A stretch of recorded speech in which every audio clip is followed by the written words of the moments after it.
Sud Radio, les vraies voix qui font bouger la France. 19h-20h, les vraies voix responsables.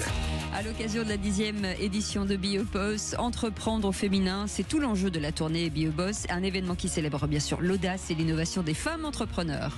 Entreprendre au féminin, c'est tout l'enjeu et ces pionnières récompensées et mises en avant dans chaque région incarnent un nouvel élan économique et social. Ce soir, nous avons l'honneur de rencontrer certaines lauréates des BioBoss Awards, vous me passerez l'accent, pour dévoiler leur parcours et leurs initiatives. On vous souhaite la bienvenue, les vraies voix responsables, spécial BioBoss. Les vraies voix Sud Radio. Et le boss de BioBoss, il s'appelle Laurent Zagaroli, qui est avec nous, fondateur de ce bel événement avec une tournée en amont. Merci beaucoup d'avoir accepté notre invitation. Bonsoir, alors cette année, célébrons donc cette 10e édition qui fut une édition assez exceptionnelle, même si les autres étaient déjà exceptionnelles. Une édition assez exceptionnelle par déjà la quantité de dossiers qu'on a reçus. La qualité des projets et puis les membres du jury l'ont souligné, la qualité des pitchs aussi. C'est-à-dire qu'on a vu des femmes qui incarnaient vraiment leur projet et qui le présentaient avec une énergie de dingue. Et c'est vrai qu'au fur et à mesure qu'elles pitchaient, les autres candidates se disaient je vais jamais y arriver. Elles sont toutes excellentes. Voilà. Et donc c'est vrai que on a une qualité et une diversité maintenant. C'est-à-dire que tous les secteurs d'activité sont couverts. Et parfois des secteurs dans lesquels on n'attend pas forcément des femmes. Et voilà, c'est quelque chose qu'on remarque de plus en plus. Laurent Zagaroli, BioBoss, 10 ans, 10e édition. Comment est née l'idée de BioBoss? C'est vous le papa? C'est moi le papa, c'est un peu mon bébé. Alors en fait, il y a une dizaine d'années, j'avais un média qui s'appelait Digital Business News, sur lequel on produisait des vidéos tous les jours sur des startups, des incubateurs. Et puis très vite, on a commencé à organiser des événements pour mettre en relation des startups avec des investisseurs quand elles étaient en recherche de fonds, ou avec des grands groupes quand elles cherchaient des partenaires industriels ou commerciaux. Et puis au bout de 3 événements, on s'est dit, on n'a pas vu une seule femme venir présenter son projet, c'est pas possible. Il faut qu'on crée un événement pour pousser les femmes à entreprendre. Et l'idée de BioBoss est venue d'ici. Et donc, vous démarrez from scratch, forcément, et là, il faut aller chercher des dossiers entrants. Alors, je démarre from scratch vraiment parce que je connaissais aucun réseau féminin, quasiment aucune femme entrepreneur. Donc, on fait une première édition uniquement sur Paris, qu'on monte en à peine 6 mois, et finalement, en première édition, on a 150 dossiers de candidature. On a un peu plus de 200 participantes la première année. Bien dans le micro. Pardon, un peu plus de 200 participantes la première année. Et puis on a notre première lauréate, dont la société existe toujours d'ailleurs. Et on se dit, après cette édition, gros succès, il faut qu'on continue. Donc l'année d'après, on déploie en région, on fait 4 régions.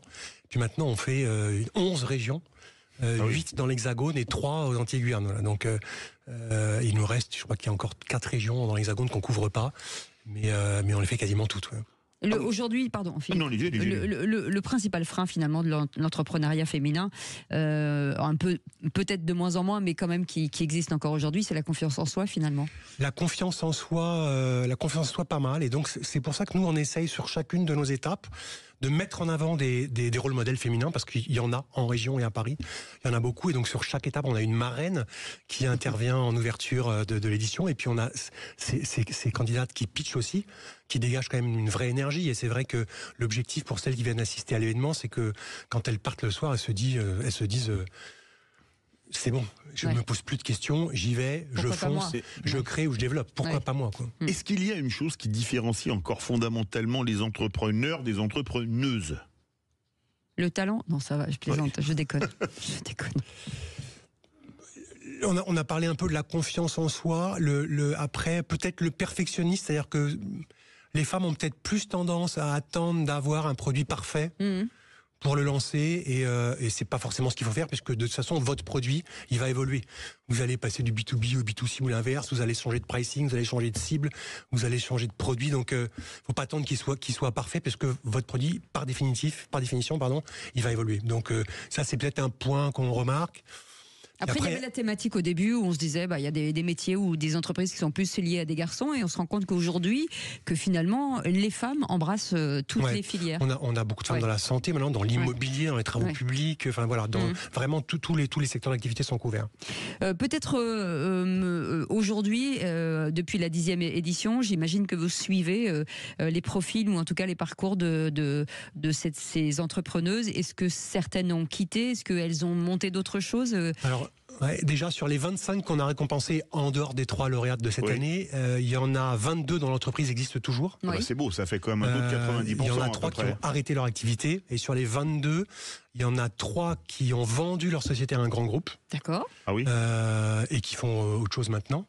Et puis, une autre entreprise, elles ont gardé le virus de l'entrepreneuriat ou elles sont devenues 4 dirigeants dans un grand groupe? Non, en général, elles gardent le virus de l'entrepreneuriat. Oui. Et puis ces 22-là qui existent toujours, elles ont levé, j'ai regardé depuis le début, un peu plus de 50 millions d'euros à elles. Voilà. C'est pas mal. À chacune. Hein.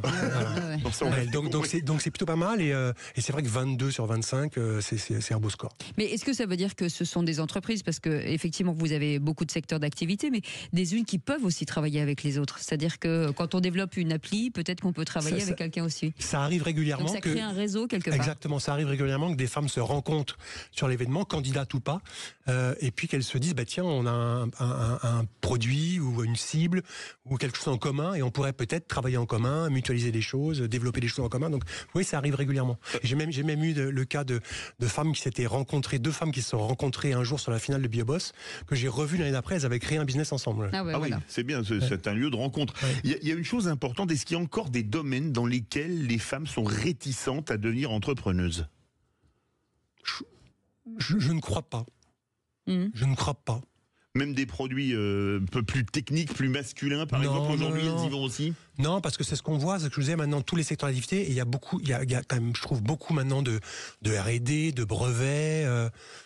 Je ne crois pas qu'il y ait des secteurs qui les intimident. Pour celles qui nous écoutent, qui sont peut-être à l'aube de devenir entrepreneurs, à quel moment finalement on vient chez vous ?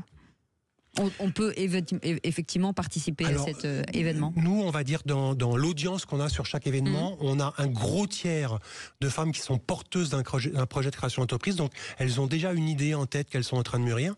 Un gros tiers qui sont déjà entrepreneurs, mais qui ont créé leur entreprise depuis moins de 4 ans, on va dire.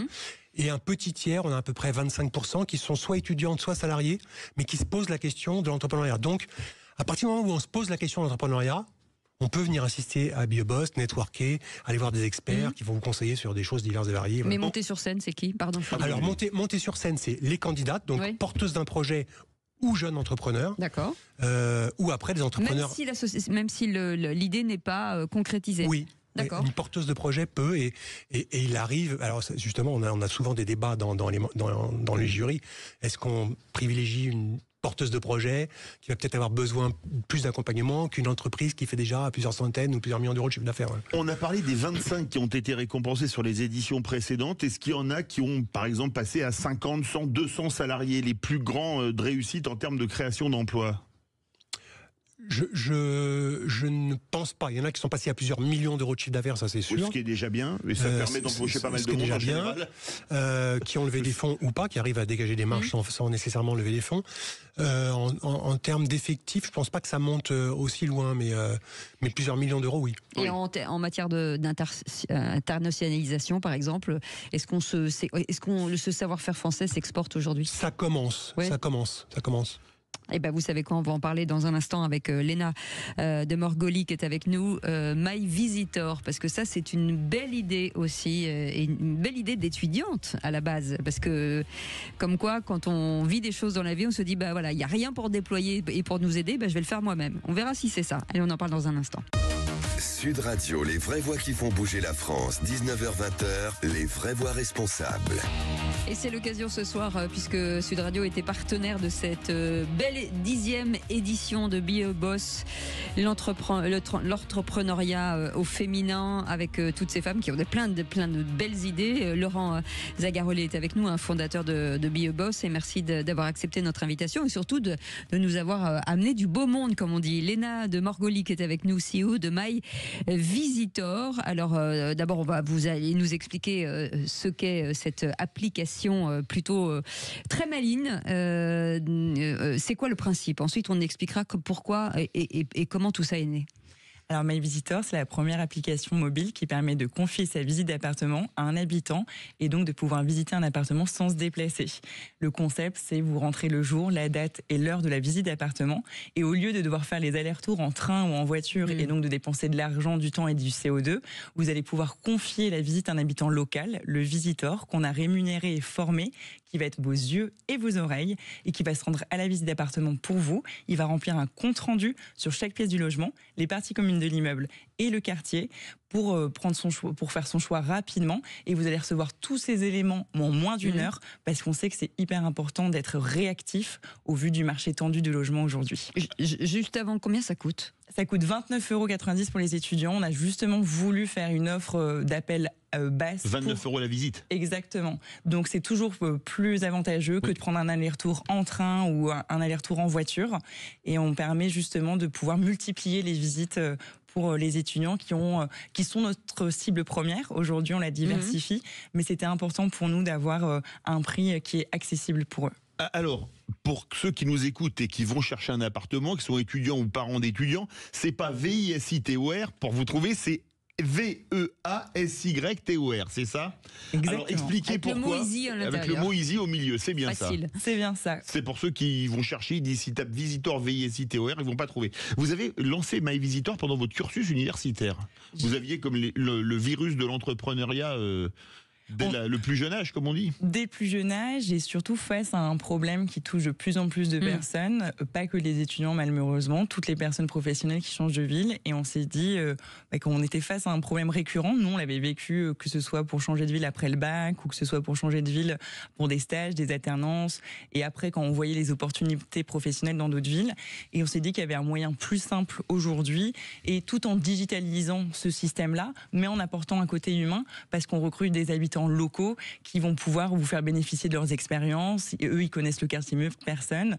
Et donc, on s'est dit que ce côté humain qui s'était perdu dans l'immobilier et ce côté digital qu'on pouvait aussi injecter, au lieu de laisser d'autres personnes le faire, on s'est dit on va s'emparer du problème et on va pouvoir résoudre et accompagner beaucoup de personnes comme ça. Alors comment on travaille ? Parce qu'une fois qu'on a l'idée de dire, en tout cas le constat de dire voilà c'est très compliqué de trouver un appartement, entre le moment où on décide de créer une appli et le moment où effectivement tout le projet voit le jour, ça c'est combien de temps ? Alors nous on a été très très vite en fait avec mes associés et amis, on était à l'école, on était à l'EFAP, en école de communication et on devait pour les cours faire un travail de Startup Challenge, donc de créer en fait une concept de startup innovant. Raphaël m'a fait part de cette idée parce qu'elle devait trouver un appartement depuis Limoges à Melbourne en Australie pour un échange universitaire. La porte à côté. Exactement, donc les allers-retours pas trop possible pour trouver un studio avant d'arriver et à part trouver et regarder des annonces en ligne, elle n'avait pas trop de solutions et on n'est pas sûr que l'appartement nous plaise vraiment, on n'est même pas sûr que l'appartement existe exactement, que ce soit pas une arnaque. Et elle s'est dit, tiens, si j'avais pu payer un de mes petits camarades de classe pour aller à la visite à ma place, prendre des photos et vidéos et me donner son avis s'il pense que l'appartement est bien ou au contraire, si c'est pas super, ça aurait été bien plus pratique. Et en fait, elle nous a fait part plusieurs mois après de cette situation qu'elle avait vécue. Et moi, ça a tout de suite résonné. Je me suis dit, mais même en France, faire un Lille-Bordeaux pour visiter un appartement, c'est l'horreur. Ça coûte hyper cher. Et en fait, que ce soit pour les personnes mobiles en France, en Europe ou à l'international, c'est un problème hyper présent. On avait, grâce à notre école, rencontré un incubateur, donc les structures qui accompagnent les startups l'année d'avant, qui avaient été nos profs de startup. Donc on s'est dit, on va aller les voir, on va les toquer, voir ce qu'ils pensent de notre idée. En fait, on a eu des super résultats. On s'attendait pas du tout à ce que les jurys de professionnels soient aussi enjoués de l'idée. Oui. Et 2 mois après, il y avait la possibilité de candidater dans cet incubateur, de se faire accompagner. Et on s'est dit que c'était potentiellement ça qui pouvait nous permettre de passer de job, de projet étudiant à véritable start-up, et c'est comme ça qu'on s'est lancé. Alors, il y a 2 intervenants, l'étudiante ou l'étudiant ou ses parents s'il lui file un coup de main pour rechercher, et celui ou celle qui fait la visite. Alors, comment est-ce que ça se passe ? Parce que ceux qui vont sur My Visitor, ils peuvent postuler dessus. Expliquez-nous.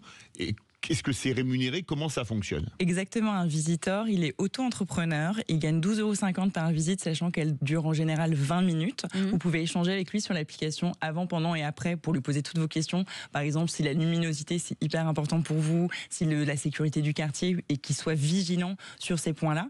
Et nous, on a développé un compte-rendu en fait, qui est hyper interactif et qui va s'adapter au bien. Donc si c'est un studio meublé, on va avoir toutes les questions sur le meublé pour être sûr qu'il est bien équipé. Oui. Si Si c'est une colocation. Y a-t-il un micro-ondes? Fait-il grill ou pas? Des choses importantes. C'est ça, la serpillière, la vaisselle, est-ce qu'il y a de la literie, tout ce qu'on a besoin d'avoir, surtout si on change de plusieurs centaines de kilomètres, c'est quand même mieux d'arriver sur place et pas de se retrouver sans drap et sans fourchette. Vous pouvez demander, est-ce que la literie est confortable? Si vous faites la visite en direct, il va s'allonger dessus. Des fois, on a même des visiteurs qui se rendent compte qu'il y a des chaises d'eau qui fonctionnent pas, que l'électricité est pas branchée et que donc il faut ouvrir les compteurs, enfin des choses comme ça qui semblent évidentes mais qu'on a besoin de checker en amont. Et par exemple, si c'est une colocation et qu'on va prendre un T3, là le compte rendu va avoir des questions sur les chambres, ce genre de choses. Donc on a fait en sorte d'avoir une partie objective qui allait être vraiment sur le rangement, la pièce, la luminosité, l'état des sols, et une partie plutôt subjective, plutôt sur le ressenti humain, justement. On peut faire un peu la part des choses avec ces deux éléments, et pour être sûr que l'appartement nous plaise, on les forme à prendre les photos et vidéos également, parce que ça semble facile, mais c'est quand même tout un art de pouvoir bien capturer un lieu. Et on les forme aussi sur tout ce qui va être prestations commerciales, se présenter, échanger. C'est-à-dire que vous ouvrez la voie à des gens dans le milieu de l'immobilier. Est-ce qu'aujourd'hui, ça veut dire qu'aujourd'hui, vous avez, par exemple, d'agences, des biens rentrants où on vous dit, on a des biens, est-ce qu'on est venu vous chercher déjà pour vous solliciter sur des partenariats? Oui, je suis sollicitée assez régulièrement par plusieurs types d'agences. J'avais notamment rencontré aussi Véronique Bedag, la PDG de Next City, qui justement aussi avait vu de l'intérêt au niveau des agences. Donc tous les jours, et notamment depuis ma victoire à BioBoss, je reçois des propositions commerciales et on est en train d'explorer justement comment on peut collaborer ensemble pour les aider, pour aider ces structures à faciliter la mobilité de leurs clients. Ça veut dire que vous allez, Philippe, développer à l'international. Ça veut dire que ça peut s'ouvrir sur, en tout cas, des pays limitrophes ou européens. Tout à fait. J'ai des demandes aussi entrantes de chambres du commerce qui seraient très intéressées pour des échanges, notamment avec des pays où l'attractivité française est très en vogue. Je pense notamment au Canada, par exemple. Donc, on a la volonté de continuer à étendre la cible étudiante sur tout ce qui va être Erasmus international, et après d'aller développer d'autres cibles, tout ce qui va être les professionnels, les familles, les expatriés, car eux aussi ont besoin de les entreprises, ça leur permet d'avoir des solutions personnalisées pour leurs salariés et à moindre coût. Donc aujourd'hui, avec cette dynamique de la mobilité, mais aussi de réduction des coûts et de l'impact du CO2, parce que des allers-retours en train, en voiture, c'est quand même, chaque année, on fait économiser des milliers, pas encore des millions, des milliers de kilos de CO2 à nos clients. Et si on peut apporter ça aux entreprises, c'est également un plus pour faciliter le changement de vie, tout simplement. Sur MyVisitor, on peut trouver que des logements étudiants, studio T2, ou alors il y a de plus en plus d'étudiants qui font c'est pas du coworking, c'est comment ça s'appelle, du co-living, c'est ça. Je cherchais le mot en français, mais je le trouve pas. Ça peut marcher aussi comme ça. Alors effectivement, par exemple, avec 3 étudiants pour un T4 qui regardent en même temps la visite, quoi. Tout à fait, parce que sur l'application, en fait, on n'a pas de bien. On fait sa visite on fait en fait sa recherche de manière classique via une agence immobilière ou un propriétaire sur Le Bon Coin. Et en fait, quand le propriétaire ou l'agent va vous dire la visite elle est demain à 10h, ou en général même dans 2 heures, au lieu de devoir vous déplacer, c'est à ce moment-là que vous rentrez sur l'application. Du coup, c'est comme ça qu'on a vu qu'on avait justement des jeunes pros qui étaient prêts à l'utiliser, parce que cet été, j'ai eu des informaticiens, des docteurs, des pharmaciens qui l'ont utilisé, et justement qui étaient prêts, alors qu'on était encore sur une offre étudiante, à vouloir l'adapter. Donc aujourd'hui, c'est totalement adaptable à tout type de cible. Le mot m'est revenu, c'était colocation. Voilà, exactement. Un petit mot, Laurent Zagaroli. Forcément, quand on voit ça, on se dit que elle est déjà archi prête, en fait. Elle est archi prête. Alors, donc, elle a été sélectionnée à Bordeaux, effectivement, qui est toujours notre première étape du BioBoss Tour. Et au-delà du projet, il y a l'énergie. Oui. Voilà, donc qui compte aussi quand les femmes font leur pitch, ou quand un homme aussi. Mais bon, voilà. Donc voilà, et le projet a bien plu aux membres du jury, donc je comprends, voilà, et puis si BioBoss peut lui apporter plein de choses, tant mieux. Merci beaucoup, Léna des Morgoli, pardon. Vous restez avec nous. MyVisitor, allez voir sur internet, et dans un instant, Marie-Odile McKinney sera avec nous. Ability, on en parle dans un instant. Encore une belle lauréate et un beau projet qui devient réalité, surtout. À tout de suite. Sud Radio, les vraies voix qui font bouger la France. 19h-20h, les vraies voix responsables. C'est un grand anniversaire que nous fêtons aujourd'hui, la 10e édition de Be a Boss, et on adore Laurent Zagaroli qui est avec nous, un fondateur de Be a Boss, qui permet à l'entrepreneuriat féminin et aux femmes qui ont des idées, soyons clairs, hein, de dingue, et on se dit hors antenne, mais pourquoi j'y ai pas pensé, mais c'est pas possible.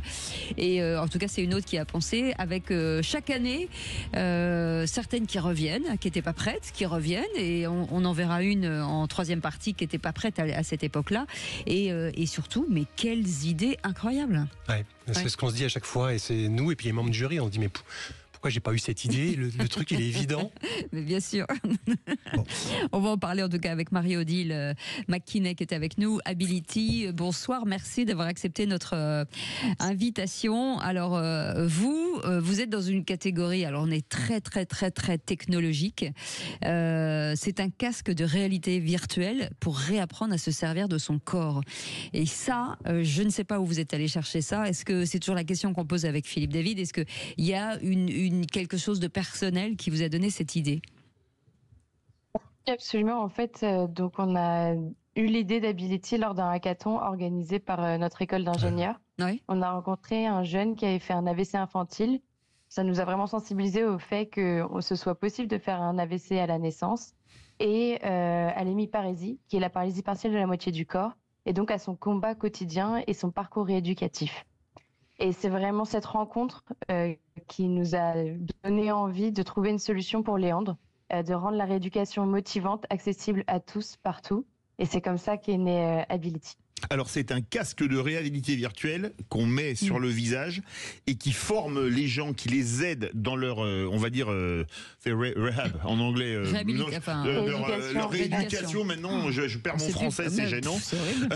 dans leur rééducation. Et donc, expliquez-nous comment ça marche, parce que c'est absolument fabuleux. Et ça marche pour beaucoup de pathologies, on en parlera. Absolument, oui. Donc en fait, ce qui se passe, la solution Ability, c'est une partie de réalité virtuelle pour les patients. Ce sont des jeux thérapeutiques. Donc nous, en fait, on vient redonner un sens au geste et on vient masquer l'aspect répétitif des exercices en demandant d'aller, par exemple, au lieu de faire une extension du membre supérieur 10 fois, on va venir demander de casser des cubes en faisant de la boxe. Et ça, le fait qu'on ait un jeu, un sens, des scores, des sons, ça va venir vraiment remotiver le patient. Et l'aspect aussi immersif de la réalité virtuelle, car comme vous l'avez dit, c'est de la réalité virtuelle immersive, un casque sur le visage, ça vient réduire la kinésiophobie. Donc c'est la peur de faire le geste et l'anticipation de cette douleur qui vient freiner le geste.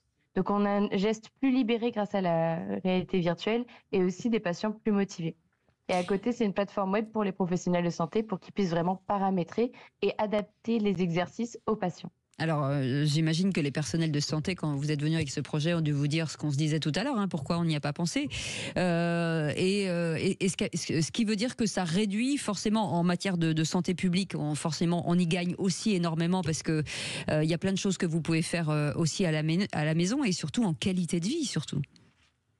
Oui, aujourd'hui, le dispositif il est disponible dans les hôpitaux, centres de rééducation et cabinets libéraux. Donc, c'est vraiment un outil qui a été co-développé avec les thérapeutes. Donc, c'est les kinés, ergo et APA surtout, avec qui on travaille pour développer le dispositif. Mais on voit aussi des psychomotriciens qui l'utilisent. Et vu que le dispositif est portable, on va pouvoir l'utiliser aussi bien sur les plateaux techniques, en chambre, ou alors emmener le dispositif au domicile du patient si le thérapeute vient pour bien s'assurer que la séance se passe correctement. Alors, votre dispositif de rééducation, là je l'ai trouvé, parce que c'est écrit, peut servir dans les 5 domaines de rééducation et 7 indications thérapeutiques. Est-ce que vous pouvez nous expliquer chacune d'entre elles ? Oui, absolument. Donc, en fait, comme je vous disais, donc, Ability, ça a été co-développé avec les professionnels de santé. Nous, on est une équipe très technique d'ingénieurs, de développeurs, mais on a vraiment besoin des thérapeutes pour développer la solution. Au début, on l'a développé pour la rééducation post-AVC. Ça a été élargi à la neuro, et après, on a remarqué que les kinés et ergo commençaient à l'utiliser pour d'autres patients. Et au final, on a continué nos développements pour aller sur ces indications. Donc, on est aussi bien utilisé donc maintenant en neuro, en traumato, en ortho. Et à la base, on a développé le dispositif pour un jeune de 15 ans quand on l'a rencontré. Mais finalement, aujourd'hui, on est beaucoup plus utilisé en adulte et en gériatrie. Toujours chez les jeunes aussi. Mais juste, c'était vraiment important pour nous de créer un dispositif accessible. Donc, c'est pour ça qu'on est sur un casque qui est autonome. Il n'y a pas de câble, pas d'ordinateur, pas de capteur. On peut vraiment le transporter partout. Et il y a des caméras dans le casque qui permettent de suivre les mains. Donc, en fait, on n'a plus besoin de manette et on va pouvoir interagir naturellement avec nos mains. Un petit peu ce que vous pouvez voir avec le Vision Pro d'Apple. D'accord. Est-ce que ça veut dire que demain, monsieur et madame tout le monde, on peut démocratiser ce casque virtuel pour pouvoir faire son sport à la maison, par exemple? Est-ce que c'est quelque chose dans l'avenir proche qui pourrait arriver? Sur la partie sport, il y a déjà des acteurs qui sont en train de se positionner. Oui. Nous, c'est vrai que pour nous, c'est important de rendre la rééducation vraiment accessible partout.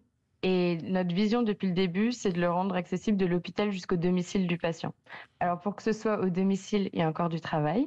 Mais c'est vraiment notre vision et on voit que la technologie, elle avance dans ce sens-là. En tout cas, la partie hardware, donc vraiment les casques, le matériel, avance parce qu'on est sur des casques qui sont plus petits, plus légers, plus accessibles.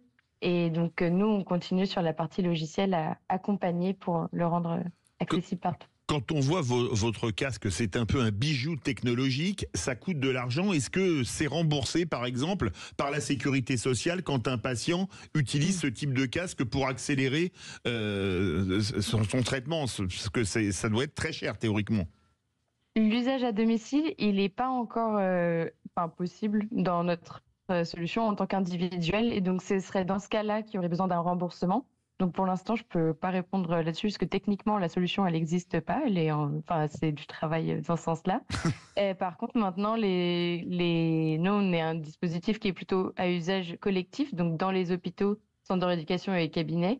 Et là, c'est un outil que les professionnels de santé utilisent comme n'importe quel outil de rééducation. Est-ce qu'on a un retour d'expérience sur des chiffres, sur des résultats, ou est-ce que c'est un peu trop tôt aujourd'hui ? Nous, ce qu'on a suivi, les premiers chiffres qu'on voulait vraiment suivre, c'est la motivation des patients et le sentiment des professionnels de santé par rapport à l'usage du dispositif. Donc, on a 95% des patients qui veulent refaire des séances avec Ability. Donc, ça, c'est vraiment pour nous vraiment important. On a 82% d'entre eux qui trouvent qu'il y a un sentiment d'accomplissement à la fin de la séance. Et pour nous, c'est primordial dans une séance de rééducation d'être fier de son avancement, des exercices qu'il a fait. Et les professionnels de santé, eux, à 92% d'entre eux, trouvent que leurs patients vont plus loin dans les gestes avec Ability. Donc maintenant, on va continuer de pousser ces études pour montrer aussi que cliniquement, on va avoir des meilleurs résultats. Un produit comme ça, il est destiné à évoluer automatiquement, comme c'est un produit high-tech. Quelles sont les évolutions en vue, sans évidemment tomber dans le secret professionnel ? Absolument. Donc oui, nous, le dispositif, il est amené à évoluer et ça a été pensé depuis le début. Nous, quand on crée des nouveaux exercices, on les met à jour et à disposition de tous. Donc le co-développement, on veut vraiment qu'il serve à tous nos partenaires, tous nos clients et tous nos patients. Et donc là, nous, on continue nos développements pour aller sur d'autres, travailler plus d'objectifs thérapeutiques, renforcer ceux qu'on a déjà. Donc, par exemple, aujourd'hui, on va travailler le membre supérieur, l'équilibre, les cervicales, les lombaires. Et on peut toujours améliorer nos exercices et avoir encore plus d'exercices qui permettent également d'augmenter la motivation du patient, puisque moins de lassitude. Oui, ça veut dire que tout ce qui est aujourd'hui Parkinson, sclérose en plaques, outre que les AVC, ça veut dire que ça fonctionne aussi et ça permet d'avoir de travailler, puisque ce sont des maladies en tout cas qui vous obligent à travailler. Ça veut dire que régulièrement on peut en faire qui sont dédiés à ces maladies, par exemple. Oui, absolument. Alors, ça, c'est du coup une histoire personnelle, mais mon grand-père, lui, est atteint de Parkinson et il utilise Ability justement pour faire ses exercices et plus s'ouvrir. Ça, c'est vraiment des gestes importants dans ces pathologies-là. Et bon, alors, je ne sais pas si parce que c'est sa petite fille qui développe le dispositif, qui veut vraiment bien faire ses exercices, mais je sais que du coup, il le fait de manière régulière et ça, en tout cas, moi, j'en suis super fière. Mais oui, ça peut être utilisé pour ces pathologies-là. où on est sur de la rééducation long terme. Et c'est d'ailleurs pour elles que c'est le plus important, qu'on ait quelque chose de motivant. Merci. Je ne sais pas si vous avez eu à faire de la rééducation, mais des fois ça peut être répétitif. Oui, ça peut être, c'est bien lourd parfois, effectivement. Merci beaucoup Marie-Odile McKinney, et ça s'appelle Ability. Merci beaucoup pour cette belle innovation et cette belle invention qui, j'espère, pour ceux qui nous écoutent, faciliteront la vie de beaucoup d'entre vous. Merci. Ability avec un H apostrophe si vous cherchez sur internet, et pas Ability, A-B-I-L-I-T-Y en anglais. Ça, c'est le mec qui a cherché pendant des années des trucs et j'avais rien trouvé. Allez, dans un instant, Eva Engel sera avec nous. Une belle aussi application qui s'appelle Tiers. Allez, à tout de suite. Merci beaucoup d'avoir accepté notre invitation. Sud Radio, les vraies voix qui font bouger la France. 19h-20h, les vraies voix responsables. Et ce sont les femmes entrepreneuses qui sont mises à l'honneur ce soir avec Laurent Zagaroli et le trophée, la tournée Be a Boss qu'on a le plaisir d'avoir. C'est la 10e édition cette année. Et nous sommes désormais en compagnie d'Eva Engel qui a créé une application qui s'appelle Tiers. Mais là, c'est pareil, il faut expliquer parce que c'est TI3RS et pas un E pour répondre aux besoins des parents qui se sont séparés dans un contexte de violence de la part du conjoint. Eva Engel, bonsoir. Bonjour. Est-ce que c'est un besoin né d'une expérience de vie qui a créé Tiers, qui vous a poussé à créer Tiers? Oui, complètement. Moi, j'ai vécu avec une personne qui était violente pendant 8 ans, avec qui j'ai eu un enfant. Et quand j'ai eu le courage de partir et de me séparer, je pensais que tout allait s'arrêter, que les violences s'arrêteraient. Et en fait, elles ont continué. Par le biais du téléphone, avec des insultes, des menaces, du harcèlement. Et ça, j'y étais pas du tout préparée. Et je trouvais surtout pas de solution pour que ça s'arrête. Vous avez discuté avec beaucoup d'autres personnes qui ont vécu ce type de situation pour le moins compliquée pour vous lancer? Oui, j'ai discuté avec plus de 150 personnes avant de créer l'application pour déterminer les fonctionnalités qu'on allait mettre dans l'application. Et en mars 2000 dernier, on a fait un crowdfunding qui a eu beaucoup de succès. Et là, en une seule journée, j'ai reçu plus de 600 témoignages de personnes qui me disaient moi j'en ai besoin, moi j'en ai besoin, moi j'en ai besoin. Et en fait, à chaque fois qu'on a de la visibilité, il y a de plus en plus de personnes qui viennent et téléchargent l'application. Alors le principe, et vous l'avez dit, ça se passe d'abord dans le foyer, puis ensuite il y a séparation, et là il y a une déferlance de haine sur les réseaux sociaux, en tout cas sur le téléphone, où vous êtes harcelé, et à un moment donné, on ne supporte plus son téléphone, quoi. Et donc cette application vous permet de gérer justement la nuisance et le harcèlement de l'autre. C'est ça.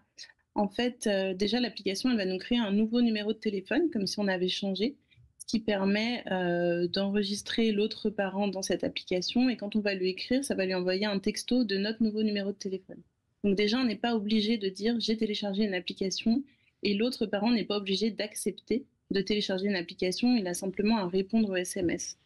Après, on peut choisir les moments où on reçoit les notifications, parce que, comme vous l'avez dit, quand on en reçoit toute la journée, on a la boule au ventre à chaque fois que le téléphone sonne. Donc là, on peut choisir, je veux bien les recevoir à un moment où je suis seule ou à un moment où je suis accompagnée par une association, par des amis, par de la famille, etc.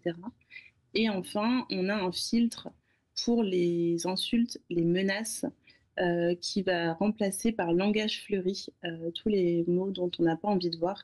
Et ça permet d'atténuer la violence verbale, de ne pas la recevoir en direct. En fait, c'est le premier filtre pour ne pas la recevoir. Et est-ce que ce type d'appli et d'échange peuvent apaiser une situation conflictuelle? Parce que quelque part, si ça enlève, comme vous le dites, les mots, les noms d'oiseaux, etc., est-ce que ça peut aider à apaiser? Alors, c'est le but. Moi, là, je travaille avec des associations qui sont des lieux médiatisés, du coup, où les deux parents vont emmener leurs enfants quand il y a eu des violences et que, du coup, ils ne doivent pas se croiser. Et là, on est en train de voir comment proposer aux deux parents de télécharger l'application. Et du coup, de savoir qu'il y a une application qui va pouvoir réguler les échanges, contrôler, et ça va apaiser au fur et à mesure la communication entre les parents. C'est le but. Alors, aujourd'hui, vous avez combien d'inscrits ? Aujourd'hui, on a 1800 personnes qui sont inscrites. On a lancé l'application dernière. C'est une proposition, en tout cas, on vous a vu l'année dernière déjà dans Be a Boss. Vous aviez un modèle économique qui était différent. Alors c'est intéressant parce que le produit était passionnant, parce que tellement utile. Et en fait, vous n'aviez pas trouvé le bon angle. Et aujourd'hui, vous avez trouvé le bon angle. Au début, c'était les jeunes femmes qui devaient s'inscrire et payer un abonnement. Et aujourd'hui, je crois que vous avez trouvé une solution qui finalement plaît à tout le monde. Alors, on a toujours laissé l'accès aux personnes qui veulent s'inscrire directement, parce qu'il y a des... Je tiens à dire que la violence conjugale touche toutes les classes sociales, et moi j'ai des dames... C'est clair, c'est évident. Je veux payer mon abonnement, je veux contribuer. Donc on a laissé cette possibilité. Par contre, on est bien d'accord qu'il y a des personnes qui n'ont pas envie de payer ou qui ne peuvent pas, et dans ce cas, elles peuvent récupérer un abonnement qui leur est remis gratuitement par une association. Et ces associations, elles sont financées par des CAF, par des préfectures, par des collectivités. On propose même aux entreprises d'acheter des abonnements à disposition pour leurs salariés, puisque quand on est salarié, on peut aussi être victime de violences conjugales. Donc voilà, le but, c'est que ce soit gratuit pour les bénéficiaires. Donc toutes les personnes, s'il y a des personnes qui nous écoutent, qui ont envie de permettre d'avoir des abonnements gratuitement pour des personnes qui en ont besoin, c'est possible. Et après, elles remettent un coupon pour un accès gratuit pendant 6 mois, 1 an, selon la durée qui est choisie. On a souvent dit que les violences intraconjugales étaient un sujet de société essentiel pour les pouvoirs publics. Est-ce qu'ils vous aident pour faire connaître votre appli et la répandre le plus possible aux personnes qui en ont besoin? Alors là, on a un partenariat avec la préfecture de Haute-Savoie. Moi, j'habite en Savoie, je suis à côté de la Haute-Savoie. Et du coup, la préfecture a acheté des abonnements qu'elle a redistribué à une association, et du coup, elle nous donne beaucoup de visibilité. C'est la déléguée à l'égalité et aux droits des femmes qui pilote le projet. Et du coup, elle me donne de la visibilité. Elle me permet de rencontrer ses homologues dans tous les autres départements pour faire la même chose. Donc oui, de ce côté-là, on a du soutien. Léa de Morgoli, vous vouliez intervenir? Oui, je voulais rajouter avec Eva, on est toutes les deux accompagnées par l'incubateur Les Premières, et c'est aussi pour dire à toutes les femmes aujourd'hui à quel point c'est important de se faire accompagner lorsqu'on a un projet. Nous, ça nous a beaucoup aidé, que ce soit pour la réflexion de notre projet toutes les deux, mais également pour la visibilité, et qu'aujourd'hui, lorsqu'on veut oser entreprendre et qu'on a besoin d'avoir d'autres visions, que ce soit justement pour maturer notre projet ou le faire connaître quand ça y est, il est commercialisé, c'est important. Donc, des incubateurs comme Les Premières, il y en a partout en France, et c'était aussi un message de soutien, parce que justement c'est un soutien qu'on vient chercher quand on a des doutes, quand justement on ne sait pas forcément prioriser ou par quel bout prendre le projet. C'est aussi bien d'avoir des experts qui peuvent nous accompagner sur ces thématiques. Absolument, surtout sur un sujet d'urgence tel que celui-ci. Est-ce que vous avez aujourd'hui d'autres contacts éventuellement, parce qu'il faut la démultiplier? Je sais qu'il y a pas mal d'applis aussi d'urgence qui existent. Est-ce qu'il y a eu des rapprochements avec vous pour essayer de concilier peut-être une force commune entre différentes applis? Oui, on travaille à des partenariats, de voir comment on va faire. Dans tous les cas, on se recommande déjà toutes entre nous. Moi, s'il y a des personnes, je recommande toujours, par exemple, l'appli The Sorority. J'y pensais à celle-ci, bien sûr.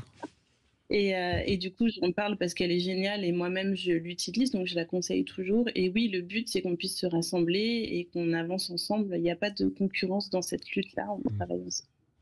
Merci beaucoup Eva Engal d'avoir été avec nous, présidente de Tiers, avec à la place du E, c'est un 3, donc vous pouvez aller la télécharger bien entendu. Le mot de la fin, Laurent Zagaroli, vivement la 11e édition. Vivement la 11e édition. Qui se travaille déjà là. Qui se travaille déjà, on a déjà le calendrier 2025 quasiment, et on va lancer les appels à candidature pour les différentes régions dès la mi-novembre normalement. Et bien voilà, merci en tout cas.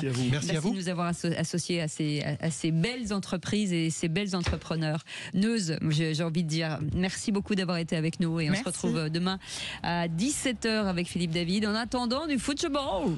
Ciao Maurizio. Ciao à toutes.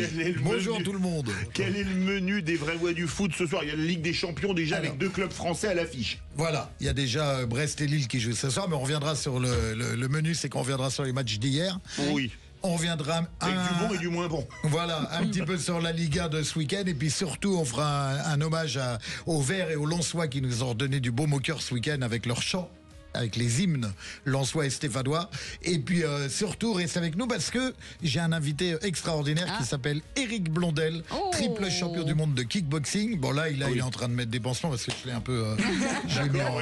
il était pas en garde, donc je l'ai eu par surprise. Et voilà, donc restez avec nous. Normalement, voilà, ça va être super intéressant et il nous donnera son avis d'expert. Il a été préparateur physique, il a une carrière, il a un CV de 6 mètres 20.